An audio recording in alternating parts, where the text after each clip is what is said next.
the best fight the best in UFC. What's going on, everybody? It's your boy Broadway Joel, the boxing guru. If you like to stay up to date with boxing news, please hit that subscribe button. And if you've been here before, thanks for coming back. UFC gives the fights the fans want when they want them.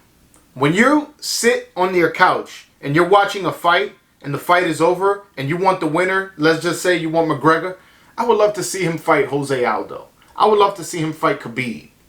You get those fights.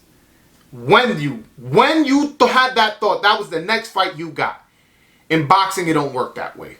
Unfortunately, UFC, well, let me explain the difference. UFC is one promotional company that owns all its fighter and is not scared to put the best against the best, because no matter who loses, they still have control of the champion.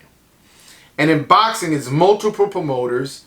There's 4 titles, so some promoters they think, hey, if I put my champion against this other fighter and he loses the belt, the other promotional company will have the belt and they'll be making more money, and my fighter and my company won't be making as much money when we fight.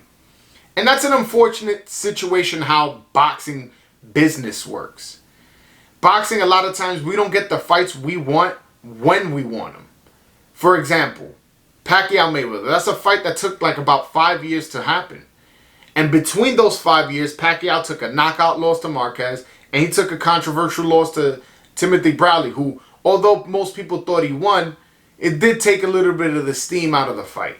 And Pacquiao went from number 2 pound for pound to number 3 pound for pound after that, when they officially met up and fought. Again, number 2 to number 3 is a small drop, but it's a drop nonetheless, and it wasn't the fight that we thought it could have been. Juanma Lopez versus Gamboa. Bob Arum was saying how the fight's not ready, it needs a little bit of marinating and this and that. Juanma Lopez ends up getting knocked out twice by Orlando Salido, and we never got to see that fight, not even as old men. Roy Jones versus Bernard Hopkins, the rematch. We all wanted to see the rematch back when this was around the time where where Bernard Hopkins had fought Tito Trinidad. After that, we wanted to see Bernard Hopkins versus Roy Jones, and they were having a trouble with the split, and the fight never happened. Roy Jones won a 60-40, Hopkins won 50-50, and we ended up getting that fight like 10 years later when both of them were way over the hill, especially Roy Jones. Roy Jones was way over the hill in a horrible fight, one of the worst fights of all time. So what is it about boxing? Why can't we learn from our mistakes? Yes, I understand there's a risk when you put your fighter against another fighter's promoter, but the other promoter's putting in just as much risk. And again, you can't think so small term. You gotta think long term. Think about it for the fans. Put in a rematch clause. Do something. But my point is, when you're working with another promoter, just understand there is a sacrifice you're doing, but it's for the betterment of the sport. It's for the good for the fans. And I don't like what Leonard Ellerbe and Mayweather have said in the past, talking about, oh, I don't worry about legacy. You can't feed your kids with legacy. We want money, we want this, we want that. Basically what they're saying is, in translation, is we don't care about the fans. All we care about is taking the least amount of risk for the most amount of money. Now, not necessarily they'll take a fight because it'll make the most money. What they'll do is, they'll find a guy, let's say, if I fight this guy, I'll make $3 million, I'm making up a number. But if I fight this guy who will have a risk of losing, but it's a 50-50 fight, I'll make $4 million. They'll go, you know what? I'll just make 3 with this guy. I'm not going to, it's just an extra $1 million. And they'll take that fight. And that trend needs to stop, and needs to stop now.